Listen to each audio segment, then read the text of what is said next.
আসসালামু আলাইকুম। আমন্ত্রণ বাংলা ভিশন সংবাদে আপনাদের সাথে আছি মিথিলা ইসলাম। শুরুতে জানিয়ে দিচ্ছি বিআরবি কেবল সংবাদ শিরোনাম। পূর্ব ঘোষণা ছাড়াই ভারত বাংলাদেশে পেঁয়াজ রপ্তানি বন্ধ করায় বিপাকে আমদানিকারকরা। বেনাপোল থেকে কলকাতায় গেল পূজা স্পেশাল ইলিশ। মেয়াদের শেষ 3 মাসের নির্বাচন আর শপথের 15 দিনের মধ্যে দায়িত্ব নেওয়ার বিধান রেখে সিটি কর্পোরেশন সংশোধন আইন 2020 অনুমোদন মন্ত্রিসভায়। অবৈধ সম্পদ অর্জনের মামলায় সাবেক ওসি প্রদীপের পরবর্তী শুনানি 20 সেপ্টেম্বর। সিনহা হত্যায় জড়িত সন্দেহে আরেক কনস্টেবল গ্রেফতার। উদ্বোধনের 2 মাস পরও প্রবাসীরা পাননি পুনর্বাসন ঋণ। নীতিমালার কঠিন শর্তকে দুষলেন প্রবাসী কল্যাণ মন্ত্রী।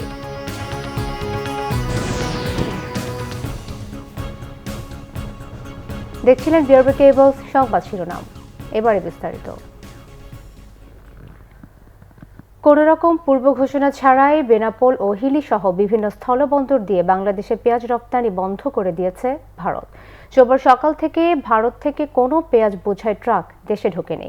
হঠাৎ করে ভারত বাংলাদেশে পেঁয়াজ রপ্তানি বন্ধ করে দেওয়ায় বিপাকে পড়েছেন বন্দরের আমদানিকারকরা। সীমান্তের ওপারে শতাধিক পেঁয়াজ বোঝাই ট্রাক বাংলাদেশে ঢোকার অপেক্ষায় আটকা পড়েছে। এতদিন ভারত থেকে প্রতি মেট্রিক টন পেঁয়াজ 250 থেকে 300 মার্কিন ডলারে আমদানি হয়ে আসছিল। এদিকে বেনাপোল বন্দর দিয়েও বিকেল থেকে পেঁয়াজ রপ্তানি বন্ধ রেখেছেন ভারতের পেঁয়াজ রপ্তানিকারকরা। সকালের দিকে 50 মেট্রিক টন পেঁয়াজ ঢোকার পরপরই দেশের সবগুলো বন্দর দিয়ে পেঁয়াজ রপ্তানি বন্ধ করে দেয় ভারতের পেঁয়াজ রপ্তানিকারকদের সংগঠন। ফলে বেনাপোলের ওপারে পেট্রোপোলে আটকা পড়ে পেঁয়াজ ভর্তি প্রায় 150টি ট্রাক। একই অবস্থা ভোমরা স্থলবন্দরেও। সকাল থেকে ভোমরা বন্দর দিয়ে কোনো পেঁয়াজের গাড়ি বাংলাদেশে ঢোকেনি। দিল্লি থেকে ইয়াক ভবন থেকে চিঠি ইস্যু করে যে রপ্তানি তারা একেবারে নিষিদ্ধ করে দিয়েছে। হঠাৎ করে পূর্ব ঘোষিত ছাড়া এই সিদ্ধান্ত আমাদের বাংলাদেশের আমদানিকারকদের জন্য বিশাল একটা ক্ষতির সম্মুখীন হয়েছি। আমাদের প্রচুর এলসি করা আছে, সেগুলোর এগেনস্টে গাড়ি এসেছে ইন্ডিয়ান পার্কিং এর অভ্যন্তরে, যা তাদের নির্দেশনার অপেক্ষায় ঢুকতে পারতেছে না। আমরা যারা আমদানিকারকরা আছি, আমরা চিন্তা করেছি যে শুধু ভারতের উপরে নির্ভর করে না, আমরা অন্যান্য দেশে ইতিমধ্যে এলসি দিয়েছি। আশা করছি বাংলাদেশে পেঁয়াজের বাজারে গতবারের মতো অত অস্থিরতা হবে না, অত প্রভাব পড়বে না। আসলে বাজার স্বাভাবিক থাকবে, আমরা যেই রকম চলছে আশা করছি সেই রকমই থাকবে। এদিকে ভারতে সীমিত আকারে পূজা স্পেশাল ইলিশ রপ্তানির 12 টনের প্রথম চালান আজ সোমবার বিকেলে বেনাপোল বন্দর দিয়ে রপ্তানি হলো ভারতে। রবিবার ইলিশের 9টি রপ্তানিকারক প্রতিষ্ঠানকে মোট 1475 টন ইলিশ রপ্তানির অনুমতি দেয় বাণিজ্য মন্ত্রণালয়। প্রতি কেজি ইলিশ মাছ 10 মার্কিন ডলার দামে রপ্তানি করা হচ্ছে ভারতে। সোমবার মোট 1,20,000 মার্কিন ডলার মূল্যের ইলিশ রপ্তানি করা হয় ভারতে। খুলনার জাহানাবাদ সি ফিশ লিমিটেড নামে একটি রপ্তানিকারক প্রতিষ্ঠান 12 টন ইলিশ মাছ ভারতে রপ্তানি করেছেন। আর ভারতের কলকাতার আমদানিকারক প্রতিষ্ঠান জেকে ইন্টারন্যাশনাল এই ইলিশ আমদানি করে। 2019 সালের 10 অক্টোবর বাংলাদেশ থেকে ইলিশ মাছের সবশেষ চালান ভারতে রপ্তানি করা হয়। মেয়াদের শেষ 3 মাসের মধ্যে নির্বাচন আর নির্বাচিত হওয়ার 15 দিনের মধ্যে শপথ নেয়ার বিধান রেখে স্থানীয় সরকার সংশোধন আইন 2020-এর নীতিগত অনুমোদন দিয়েছে মন্ত্রিসভা। সিটি কর্পোরেশনের সভা করার পরই আগের কমিটির মেয়াদ শেষ হওয়ার বিধান রাখা হয়েছে সংশোধিত আইনে। আগের আইনে 6 মাস আগে নির্বাচন করা হতো, ফলে শপথ নিতে অনেক দিন অপেক্ষা করতে হতো। প্রধানমন্ত্রী শেখ হাসিনার সভাপতিত্বে মন্ত্রিসভার বৈঠকে এই অনুমোদন দেওয়া হয়। সচিবালয়ে অনুষ্ঠিত বৈঠকে গণভবন থেকে ভিডিও কনফারেন্সের মাধ্যমে অংশ নেন প্রধানমন্ত্রী। সভায় নেওয়া সিদ্ধান্তগুলোর বিষয়ে দুপুরে সচিবালয়ে ব্রিফিং দেন মন্ত্রিপরিষদ সচিব খন্দকার আনোয়ারুল ইসলাম। এছাড়া বাংলাদেশ বিমান কর্পোরেশন রহিতকরণ আইন 2020 এবং ড্রোন নিবন্ধন ও উড্ডয়ন নীতিমালার খসড়াও অনুমোদন দিয়েছে মন্ত্রিসভা। প্রতি বছর 8 আগস্ট বঙ্গমাতা বেগম ফজিলাতুন্নেসা মুজিবের জন্মবার্ষিকী উদযাপন ও দিবসটি পালনের জন্য এ বিষয়ক পরিপত্রের অন্তর্ভুক্তির প্রস্তাব অনুমোদন করে মন্ত্রিসভা। মন্ত্রিপরিষদ সচিব বলেন, শিক্ষা প্রতিষ্ঠান খোলার বিষয়ে কেন্দ্রীয় কোনো সিদ্ধান্ত হবে না, সংশ্লিষ্ট মন্ত্রণালয় এ বিষয়ে সিদ্ধান্ত নেবে। সেটা রেসপেক্টিভ মিনিস্ট্রির উপরে ছেড়ে দিয়েছি, কারণ এখন আর সেন্ট্রালি অত বড় এম্বার্গো দেওয়ার মতন আর অবস্থা নাই এখন। তো সেই জন্য আমি গত 10-12 দিন আগে জার্মানিতে কথা বললাম। জার্মানি তো তারা এখন একদম সব ওপেন করে দিচ্ছে, যদিও ধরা পড়ছে আপনার, কিন্তু কী করবো, কতদিন আপনার এইভাবে আপনার বন্ধ রাখা যাবে। তো এই জন্য আমরা এখন রেসপেক্টিভ মিনিস্ট্রির উপরে দিয়ে দিচ্ছি। ওরা চিন্তা ভাবনা করতেছে কীভাবে করা যায়। মাদ্রাসাটা তো আপনারা জেনেই ফেলছেন যে কওমি মাদ্রাসা ওপেন করা দেওয়া হয়েছে। প্রধানমন্ত্রী শেখ হাসিনা বলেছেন, রোহিঙ্গাদের নিজ দেশে ফেরত যেতে বড় ধরনের ভূমিকা রাখতে পারে বন্ধুরাষ্ট্র তুরস্ক। রোহিঙ্গা সংকটে বাংলাদেশের পাশে থাকার জন্য দেশটির সরকার ও জনগণকে তিনি ধন্যবাদ জানান। মুজিব বর্ষে অংশ নিতে তুরস্কের প্রেসিডেন্ট ও ফার্স্ট লেডিকে বাংলাদেশে আমন্ত্রণ জানান প্রধানমন্ত্রী শেখ হাসিনা। তুরস্কের রাজধানী আঙ্কারায় স্থায়ীভাবে নির্মিত হলো বাংলাদেশ দূতাবাস ভবন। সেই ভবনের উদ্বোধন করতে সশরীরে যাওয়ার কথা থাকলেও করোনার কারণে তা সম্ভব হয়নি। তাই গণভবন থেকে ভিডিও কনফারেন্সের মাধ্যমে বাংলাদেশ ভবনের উদ্বোধনী অনুষ্ঠানে অংশ নেন প্রধানমন্ত্রী শেখ হাসিনা। এ সময় তিনি বলেন, বাংলাদেশ ও তুরস্কের সম্পর্ক ঐতিহাসিকভাবে সুদৃঢ়। দুদেশের মধ্যে গভীর ও বিশ্বাসযোগ্য সম্পর্কের কথাও উল্লেখ করেন প্রধানমন্ত্রী। In Ankara is a testimony to the priority Bangladesh attaches to boost further its friendship with Turkey. The recently built Turkish embassy building in Dhaka also demonstrates the same sentiment. Please convey my regards to the Honorable President and the First Lady. We are celebrating our Father of the Nations, 100 years birth centenary. So I'll be very happy if you can come to this time. Then we can celebrate together. Rohingya সংকট ও লেবাননে ক্ষতিগ্রস্ত বাংলাদেশের জাহাজ মেরামত করতে সহায়তা করায় তুরস্ককে ধন্যবাদ জানান প্রধানমন্ত্রী। Recently, one of the Navy ship, because in Lebanon, it was damaged, and I thanks to Turkish government and all of you that you have taken trouble to look into it. Thank you for all the support you have given. But I think it's almost nearly 3 years. So Rohingya people should go back to their own country.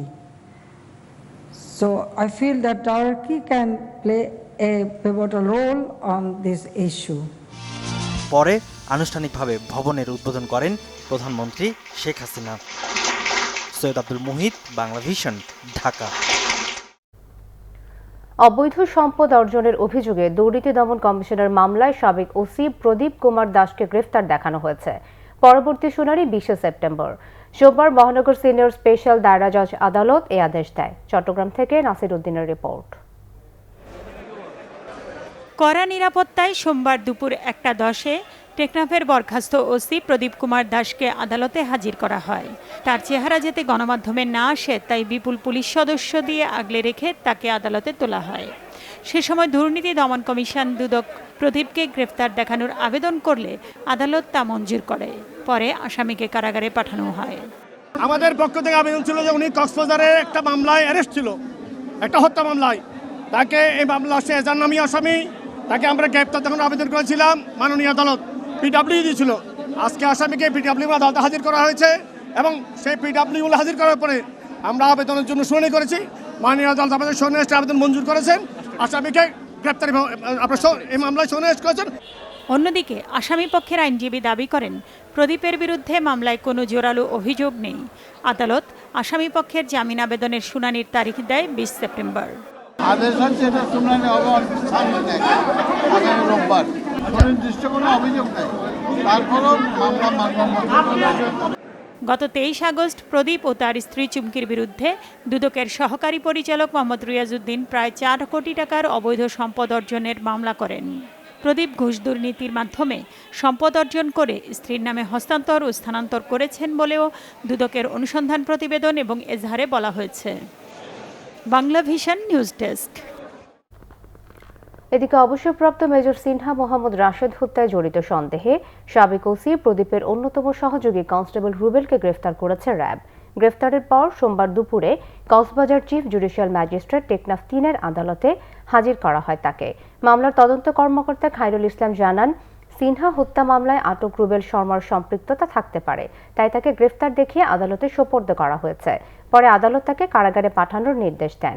অবসরপ্রাপ্ত major Sinha হত্যা এর আগে OC প্রদীপ সহ 7 police, এপিবিএন-এর 3 সদস্য ও অন্য 3 জন সহ 13 জন কারাগারে রয়েছে।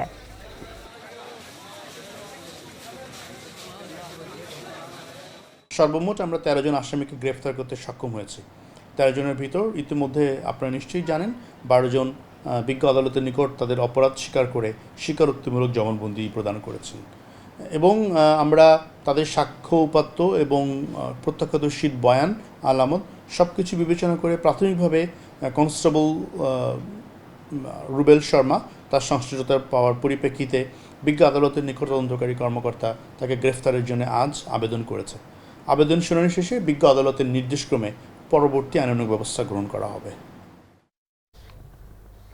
গাজীপুরের টঙ্গীতে স্টিল কারখানায় তরল লোহা ছিটকে দগ্ধ আরেক শ্রমিকের মৃত্যু হয়েছে।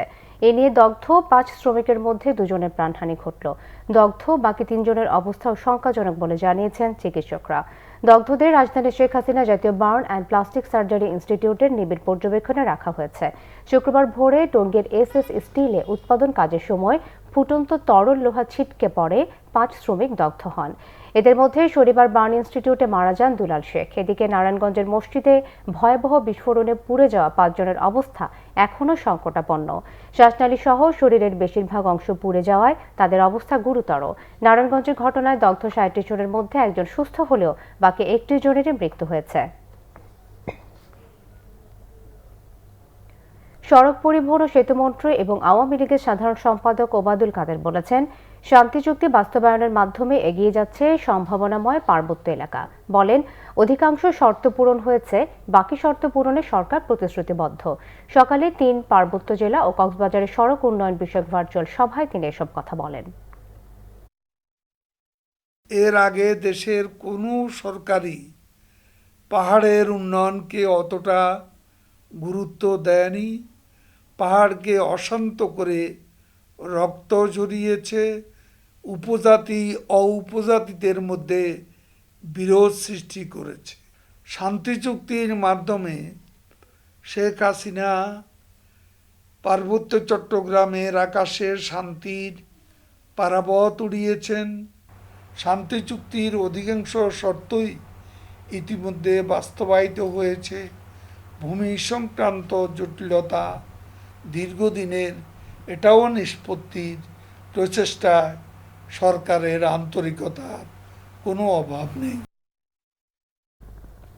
করোনায় দেশে আরও 26 জনের মৃত্যু হয়েছে। এই নিয়ে মৃতের সংখ্যা দাঁড়ালো 4759 জনে। সোমবার স্বাস্থ্য মন্ত্রণালয়ে প্রেস বিজ্ঞপ্তিতে জানানো হয়, একদিনে 14,216টি নমুনা পরীক্ষায় 1,812 জনের করোনা শনাক্ত হয়েছে। এ নিয়ে দেশে মোট শনাক্ত হল 3,39,332 জন। গত 24 ঘন্টায় মারা গেছেন 22 জন পুরুষ ও 4 নারী। 24 ঘন্টায় সুস্থ হয়েছেন 2,512 জন। এ পর্যন্ত সুস্থ হয়েছে 2,43,155 জন। দেশে করোনা শনাক্তের হার 12.75%, সুস্থতার হার 71.66%, মৃত্যুর হার 1.40%। দেশের সরকারি হাসপাতালগুলোতে করোনা চিকিৎসার ব্যবস্থা করার দাবি করেছেন জাতীয় পার্টির চেয়ারম্যান জিএম কাদের। তিনি বলেন, করোনায় মৃত্যু ও আক্রান্ত নিয়ে মানুষের মধ্যে ধূম্রজাল সৃষ্টি হয়েছে। বনানীতে দলীয় কার্যালয়ে দলের নেতাকর্মীদের মাঝে আর্থিক সহায়তা প্রদান অনুষ্ঠানে তিনি এসব কথা বলেন। জিএম কাদের বলেন, একদিকে সকল ব্যবস্থা থাকার পরও করোনা হাসপাতালে রোগী নেই, অন্যদিকে বেডের জন্য মানুষকে হাসপাতালে ছুটোছুটি করতে দেখা যায়, আর এটি হচ্ছে সমন্বয়হীনতার অভাবেই। তিনি বলেন, করোনার মধ্যে এখন স্বাভাবিক কর্মকাণ্ড ব্যাহত করা হলে না খেয়ে মারা যাবে মানুষ।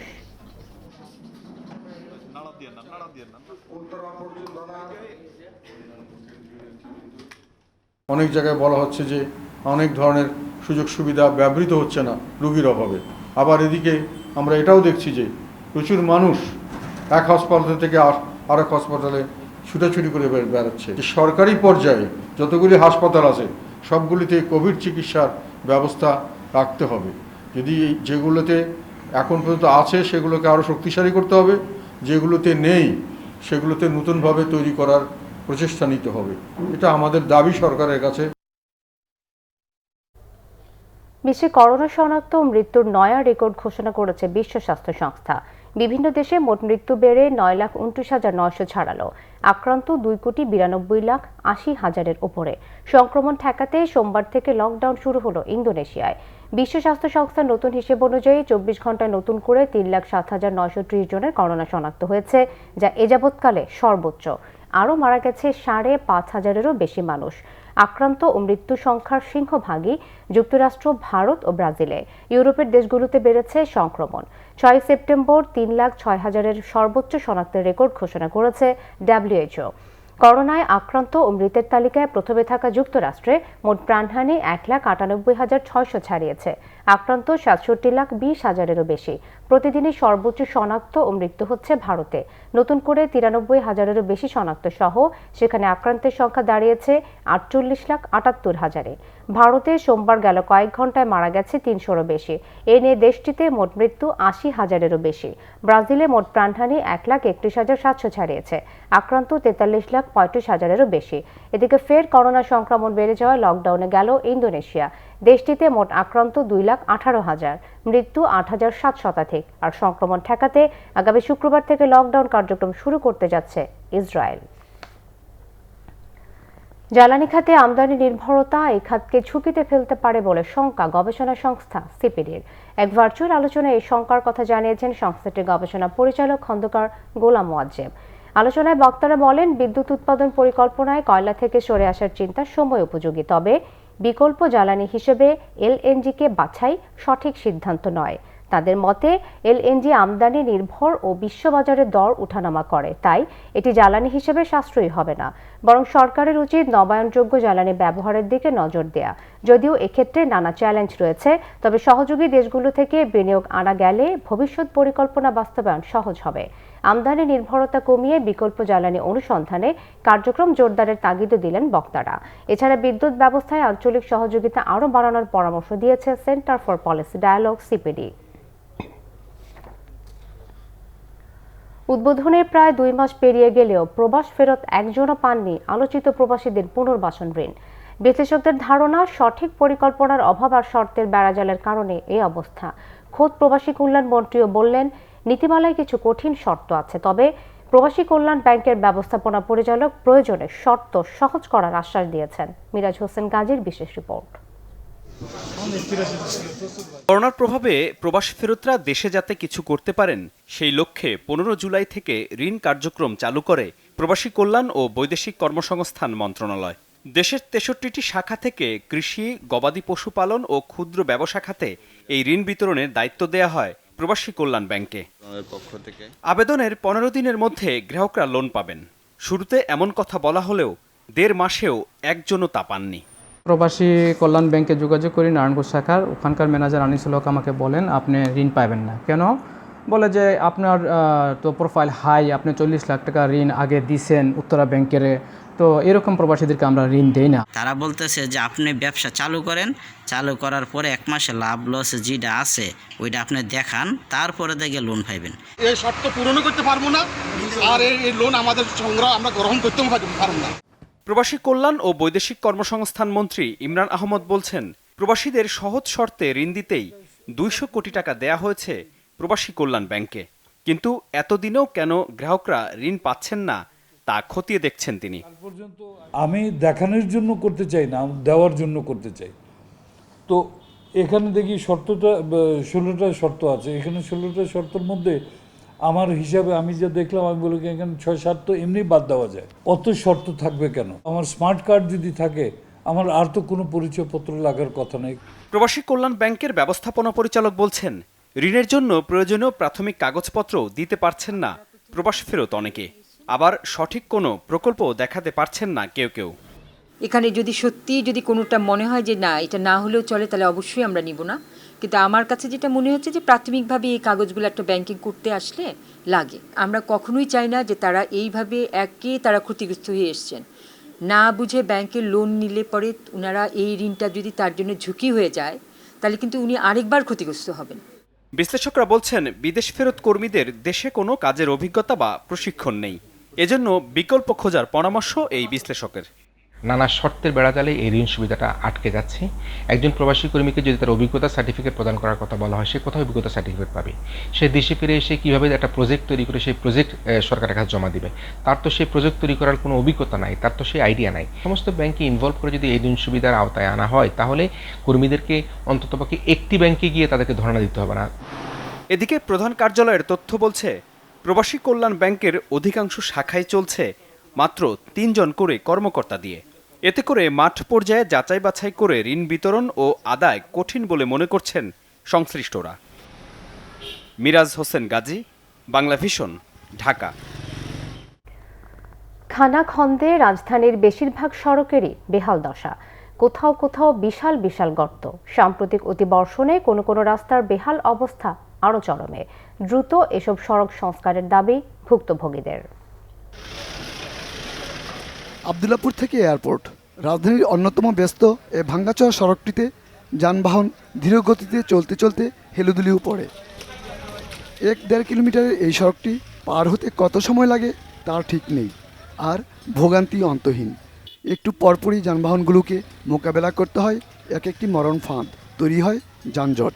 রাস্তা ভাঙ্গার কারণে মনে করেন আরতে চলতে সমস্যা হয়, গাড়ি ঘোড়া যাইতে যাইতে সমস্যা হয়, অনেক সমস্যাই। কত লোক যে রাস্তাঘাটে পড়ছে, মাজা ভাঙছে, অসুস্থ হয়েছে, হসপিটালে গেছে, এটা কোনো শেষ নাই। মাননীয় মেয়রের কাছে আমাদের আকুল আবেদন যেন দ্রুত রাস্তাটা সংস্কার করে দেন।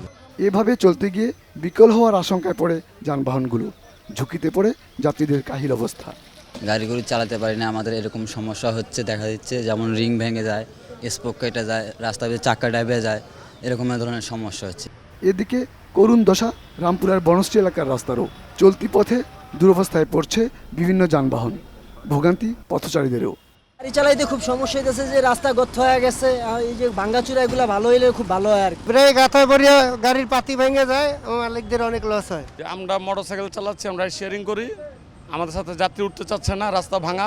সুস্থ লোকও অসুস্থ হয়ে যায় যাতায়াতের জন্য। বেকু দিয়ে কাজ করার সময় গ্যাস লাইন, পানির লাইন, টেলিফোন লাইন, তো এই 7 দিন পরে ঠিক করছে, আমাদের অনেক অসুবিধা হইতেছে। পথচারীদের নানা বিড়ম্বনা সৃষ্টি হয়, মাঝে মধ্যে যানজট লেগে থাকে, আর বৃষ্টি নামলে তো কথাই নেই, কাদায় ভরে যায়। কোথাও কোথাও ড্রেন তৈরির জন্য ফুটপাত কেটে ফেলা হয়েছে, সড়কে ফেলে রাখা হয়েছে পাইপ, ইট, বালুসহ নির্মাণ সামগ্রী। তা ব্যাহত করছে মানুষের স্বাভাবিক চলাচল। গেলমান শফি, বাংলা ভিশন, ঢাকা। পাবনা 4 আসনের উপনির্বাচনকে ঘিরে ঈশ্বরদী পৌর আওয়ামী লীগের 2 গ্রুপের সংঘর্ষের ঘটনা ঘটেছে। এতে 10 জন আহত হয়েছে। দলীয় কার্যালয় দখল ও আধিপত্য বিস্তার নিয়ে সোমবার সকাল থেকে দুপুর পর্যন্ত পৌর আওয়ামী লীগের সভাপতি, পৌর মেয়র আবুল কালাম আজাদ মিন্টু ও ভারপ্রাপ্ত সাধারণ সম্পাদক ইসহাক মালিথা গ্রুপের মধ্যে দফায় দফায় সংঘর্ষ হয়। এ ঘটনায় আতঙ্ক ছড়িয়েছে পুরো এলাকায়। বন্ধ হয়ে যায় বাজারের দোকানপাট। পরিস্থিতি নিয়ন্ত্রণে অতিরিক্ত পুলিশ মোতায়েন করা হয়েছে।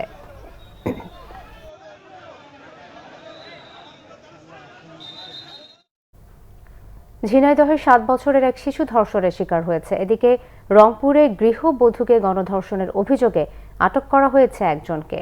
সোমবার সকালে ঝিনাইদহের শৈলকুপার পদ্মদি গ্রামে কলেজ ছাত্র আশিক ধর্ষণ করে এক শিশুকে। স্বজনরা জানান, সকালে ওই শিশু প্রতিবেশীর বাড়ির ফ্রিজে রাখা মাছ আনতে চায়। এ সময় আশিক তাকে ভয় দেখিয়ে ধর্ষণ করে। শিশুটিকে হাসপাতালে চিকিৎসা দেওয়া হচ্ছে। এদিকে রংপুর মেডিকেল কলেজ হাসপাতালের ওয়ান স্টপ ক্রাইসিস সেন্টারে চিকিৎসা দেওয়া হচ্ছে গণধর্ষণের শিকার গৃহবধূকে। পুলিশ জানায়, শনিবার পানবাজার এলাকায় বাবার বাড়ি থেকে শ্বশুরবাড়ি যাওয়ার পথে ওই গৃহবধূকে অপহরণ করে 8 যুবক। পরে একটি বাস ঝড়ে নিয়ে তাকে গণধর্ষণ করে। এ ঘটনায় হাজিরহাট থানায় 8 জনকে আসামি করে মামলা করেন নির্যাতিতা। বরিশালে পারাবত 11 লঞ্চের কেবিন থেকে অজ্ঞাত নারীর মৃতদেহ উদ্ধার করা হয়েছে। সিসিটিভির ফুটেজ দেখে লঞ্চ কর্মকর্তা জানায়, রবিবার সন্ধ্যায় রাজধানীর সদরঘাট থেকে এক ব্যক্তির সাথে লঞ্চে ওঠেন ওই নারী। সোমবার ভোরে বরিশাল ঘাটে লঞ্চ থেকে একাই নেমে যায় লোকটি। কেবিনটি বন্ধ থাকায় সকালে নৌ পুলিশকে খবর দিলে তারা মরদেহটি উদ্ধার করে ওই নারীর গলায় আঘাতের চিহ্ন রয়েছে। তাকে শ্বাসরোধ করে হত্যা করা হয়েছে বলে প্রাথমিকভাবে ধারণা করছে পুলিশ। অবৈধ সম্পদ অর্জনের অভিযোগে দুর্নীতি দমন কমিশনের মামলায় সাবেক ওসি প্রদীপ কুমার দাসকে গ্রেফতার দেখানো হয়েছে। পরবর্তী শুনানি 20 সেপ্টেম্বর। সোমবার মহানগর সিনিয়র স্পেশাল দায়রা জজ আদালত এ আদেশ দেয়। চট্টগ্রাম থেকে নাসির উদ্দিনের রিপোর্ট। কড়া নিরাপত্তায় সোমবার দুপুর 1:10-এ টেকনাফের বরখাস্ত ওসি প্রদীপ কুমার দাসকে আদালতে হাজির করা হয়। তার চেহারা যাতে গণমাধ্যমে না আসে তাই বিপুল পুলিশ সদস্য দিয়ে আগলে রেখে তাকে আদালতে তোলা হয়। সে সময় দুর্নীতি দমন কমিশন দুদক প্রদীপকে গ্রেফতার দেখানোর আবেদন করলে আদালত তা মঞ্জুর করে। পরে আসামিকে কারাগারে পাঠানো হয়। আমাদের পক্ষ থেকে আবেদন ছিল যে উনি কক্সবাজারে একটা মামলায় অ্যারেস্ট ছিল, একটা হত্যা মামলায়। তাকে এই মামলা সে এজাহারনামী আসামি, তাকে আমরা গ্রেপ্তার দেখানোর আবেদন করেছিলাম, মাননীয় আদালত পিডব্লিউ দিয়েছিল। আজকে আসামিকে পিডব্লিউ আদালতে হাজির করা হয়েছে এবং সেই পিডব্লিউ হাজির করার পরে আমরা আবেদনের জন্য শুনানি করেছি। মাননীয় আদালত আমাদের সুনির্দিষ্ট আবেদন মঞ্জুর করেছেন, আসামিকে গ্রেপ্তার আপনার এই মামলায় সুনির্দিষ্ট করেছেন। অন্যদিকে আসামি পক্ষের আইনজীবী দাবি করেন প্রদীপের বিরুদ্ধে মামলায় কোনো জোরালো অভিযোগ নেই। আদালত আসামি পক্ষের জামিন আবেদনের শুনানির তারিখ দেয় 20 সেপ্টেম্বর। আদেশ হচ্ছে এটা শুনানি হবে সামনে আগামী রোববার। নির্দিষ্ট কোনো অভিযোগ নেই, তারপরও মামলা গত 23 আগস্ট প্রদীপ ও তার স্ত্রী চুমকির বিরুদ্ধে দুদকের সহকারী পরিচালক মোহাম্মদ রিয়াজউদ্দিন প্রায় 4 কোটি টাকার অবৈধ সম্পদ অর্জনের মামলা করেন। প্রদীপ ঘুষ দুর্নীতির মাধ্যমে সম্পদ অর্জন করে স্ত্রীর নামে হস্তান্তর ও স্থানান্তর করেছেন বলেও দুদকের অনুসন্ধান প্রতিবেদন এবং এজাহারে বলা হয়েছে। Bangla vision news desk. কারাবন্দী জেকেজির চেয়ারম্যান ডাক্তার সাবরিনার জাতীয় পরিচয়পত্রের বিষয়ে জাতীয় মানবাধিকার কমিশনের সাবেক চেয়ারম্যান ডক্টর মিজানুর রহমানকে নিয়ে যে প্রতিবেদন প্রচার করা হয়েছে তার জন্য সংশ্লিষ্ট গণমাধ্যমকে ক্ষমা চাওয়ার আহ্বান জানানো হয়েছে। সোমবার সুপ্রিম কোর্ট আইনজীবী সমিতি মিলনায়তনে এক সংবাদ সম্মেলনে ডক্টর মিজানুর রহমানের মানবাধিকার সুরক্ষা নাগরিক কমিটি এই আহ্বান জানায়। সে সময় আগামী 24 ঘন্টার মধ্যে সংশ্লিষ্ট গণমাধ্যমকে ক্ষমা চাওয়ার আহ্বান জানানো হয়। সংবাদ সম্মেলনে আরও জানানো হয়, সাবরিনার জাতীয় পরিচয়পত্র ইস্যু নিয়ে ডক্টর মিজানুর রহমানকে জড়িয়ে নির্বাচন কমিশন সচিবালয়ের কর্মকর্তাগণ যে মন গড়া, অপ্রমাণিত, অসমর্থিত ও বিভ্রান্তিমূলক বক্তব্য দিয়েছে তার উপর রং চড়িয়ে কিছু গণমাধ্যম উদ্দেশ্য প্রণোদিতভাবে যে রিপোর্ট প্রচার করেছে তা ডক্টর মিজানের মতো ব্যক্তির জন্য অত্যন্ত মর্যাদাহানিকর। এর প্রেক্ষিতে আইনি নোটিশ পাঠানো হলেও তার কোনো উত্তর দেয়নি সংশ্লিষ্ট গণমাধ্যম। ডক্টর মিজানকে জড়িয়ে যে প্রতিবেদন প্রচার করা হয়েছে তা প্রত্যাহার এবং ক্ষমা চাওয়া না হলে আইনগত ব্যবস্থা নেওয়া হবে বলে জানানো হয় সংবাদ সম্মেলনে। তীব্র নাব্য সংকটে আবারও বন্ধ হয়ে গেছে শিমুলিয়া কাঁঠালবাড়ি নৌরুটের ফেরি চলাচল। টানা 9 দিন বন্ধ থাকার পর পরীক্ষামূলকভাবে চালুর 3 দিনের মাথায় আবারও অনির্দিষ্টকালের জন্য বন্ধ করে দেয়া হয় এ ঘাটের ফেরি। পদ্মা পাড়ি দেওয়ার অপেক্ষায় অর্ধশতাধিক পণ্যবাহী যানবাহন। টানা 9 দিন বন্ধ থাকার পর শুক্রবার পরীক্ষামূলকভাবে চালু হয় শিমুলিয়া কাঁঠালবাড়ি নৌরুটের ফেরি চলাচল, কিন্তু পদ্মায় তীব্র নাব্য সংকট। তাই রবিবার রাত থেকে আবারও অনির্দিষ্টকালের জন্য বন্ধ করে দেওয়া হয় শিমুলিয়া কাঁঠালবাড়ি রুটের ফেরি চলাচল। এতে সবচেয়ে বেশি বিপাকে পড়েছেন দীর্ঘদিন ধরে ঘাট এলাকায় পারাপারের অপেক্ষায় থাকা পণ্যবাহী ট্রাক ও কাভার্ড ভ্যানগুলো। সোমবার সকাল থেকে ঘাট এলাকায় বাড়তে থাকে নতুন পণ্যবাহী গাড়ির সংখ্যা। পারাপারের অপেক্ষায় রয়েছে প্রায় শতাধিক পণ্যবাহী ছোট বড় ট্রাক। চরম ভোগান্তিতে পড়েছে এ রুটের যাত্রীরা। 2 দিন ফেরি চলছে, আমরা ভাবছিলাম যে যাইতে পারবো, এখন সিরিয়ালে আস্তে আস্তে আমরা তো যাইতে পারি নাই। কালকে রাতে থেকে গাড়ির মধ্যে বসে রয়েছি, খাওয়া দাওয়া করে ঠিক নাই। আমার গাড়িতে প্রেগনেন্ট রুগী আছে, তাও মনে করেন এইভাবে নিয়ে ভোগান্তির ভিত্তি আছি। যে ফেরিতে গাড়ি নিব সেই ফেরি স্টপকে বন্ধ করে রাখছে, যেটা রোলো ফেরি চলে না। বিকল্প রুট ব্যবহারের পরামর্শ দিয়েছে BIWTA। সংকট কাটিয়ে উঠতে আরও সময় লাগবে বলে জানিয়েছে তারা।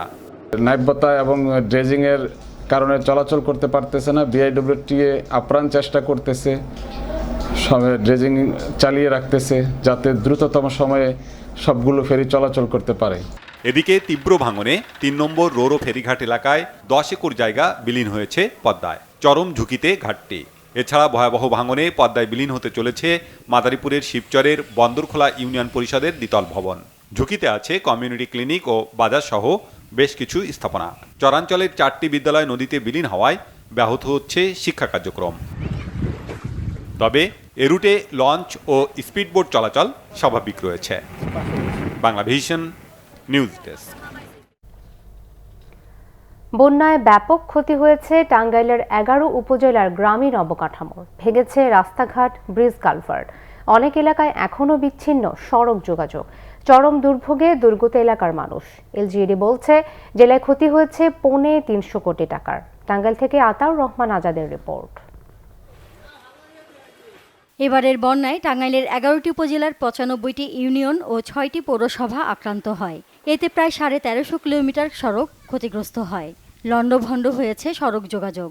চলাচলে ব্যাপক ভোগান্তিতে টাঙ্গাইলবাসী। বন্যায় ক্ষতিগ্রস্ত সড়ক ও ব্রিজ, কালভার্ট দ্রুত সংস্কারের দাবি ভুক্তভোগীদের।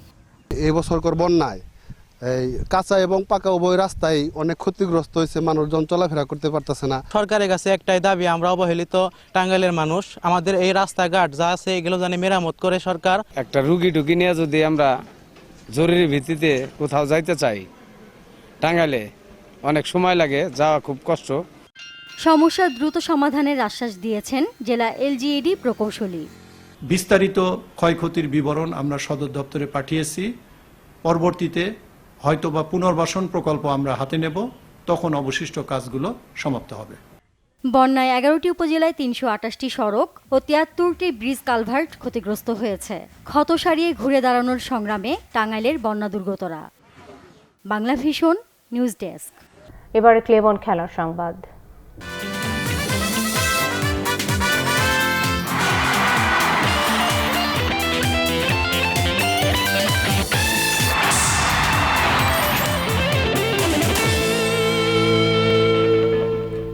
শ্রীলঙ্কার 14 দিন কোয়ারেন্টাইনের শর্ত মেনে টেস্ট চ্যাম্পিয়নশিপে অংশ নেওয়া সম্ভব না জানিয়েছেন বিসিবির সভাপতি নাজমুল হাসান পাপন।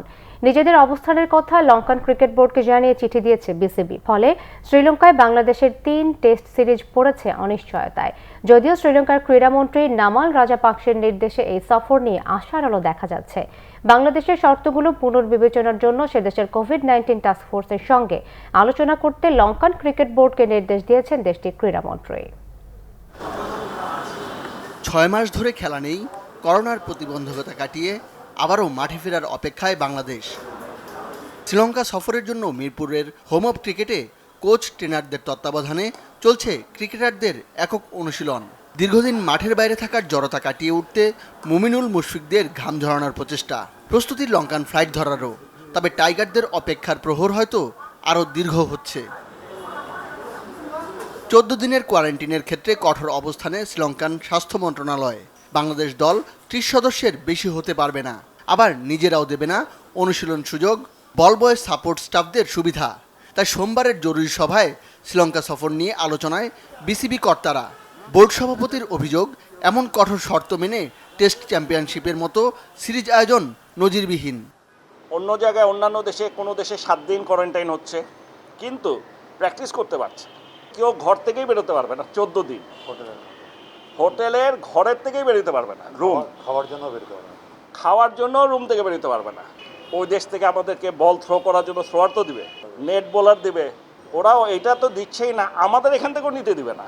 যে ওরা যে টার্মস অ্যান্ড কন্ডিশনসটা দিয়েছে এইটা ইতিহাসে বিরল, এবং এটা দিয়ে টেস্ট চ্যাম্পিয়নশিপ সম্ভব না। স্বাস্থ্যবিধির বিষয়ে শ্রীলঙ্কার কঠোর অবস্থানের ফলে বাংলাদেশও এত শর্তে সিরিজ খেলতে অপারগ, ফলে সিরিজটি এখন অনিশ্চিত। আমি আপনাদেরকে এত বলতে চাচ্ছি না, আমার কথা হচ্ছে ওদের এটা দেখে মনে হয়েছে যেটা দিয়েছে এটা দিয়ে ক্রিকেট খেলা সম্ভব না, এবং আমরা যাচ্ছি, আমরা বলে দিয়েছি এটা এইভাবে খেলা সম্ভব না। তবে এখনও সবকিছু শেষ হয়ে যায়নি। বাংলাদেশের শর্তগুলোর বিষয়ে শ্রীলঙ্কার কোভিড-19 টাস্ক ফোর্সের সঙ্গে আলোচনা করতে লঙ্কান ক্রিকেট বোর্ডকে নির্দেশ দিয়েছেন দেশটির ক্রীড়ামন্ত্রী। মনির হোসেন খান, বাংলা ভিশন, ঢাকা। সংবাদ শেষ করব বিআরবি কেবল শিরোনামগুলো আরো একবার জানিয়ে। পূর্ব ঘোষণা ছাড়াই ভারত বাংলাদেশে পেঁয়াজ রপ্তানি বন্ধ করার বিপাকে আমদানিকারকরা। বেনাপোল থেকে কলকাতায় গেল পূজা স্পেশাল ইলিশ। মেয়াদের শেষ 3 মাসে নির্বাচন আর শপথের 15 দিনের মধ্যে দায়িত্ব নেওয়ার বিধান রেখে সিটি কর্পোরেশন সংশোধন আইন 2020 অনুমোদন মন্ত্রিসভায়। অবৈধ সম্পদ অর্জনের মামলায় সাবেক ওসি প্রদীপের পরবর্তী শুনানি 20 সেপ্টেম্বর। সিনহা হত্যায় জড়িত সন্দেহে আরেক কনস্টেবল গ্রেফতার। উদ্বোধনের 2 মাস পরও প্রবাসীরা পাননি পুনর্বাসন ঋণ। নীতিমালার কঠিন শর্তকে দুষলেন প্রবাসী কল্যাণ মন্ত্রী।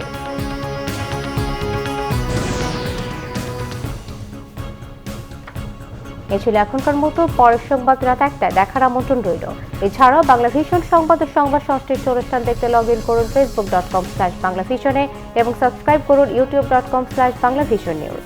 এতক্ষণ সাথে থাকায় ধন্যবাদ সবাইকে।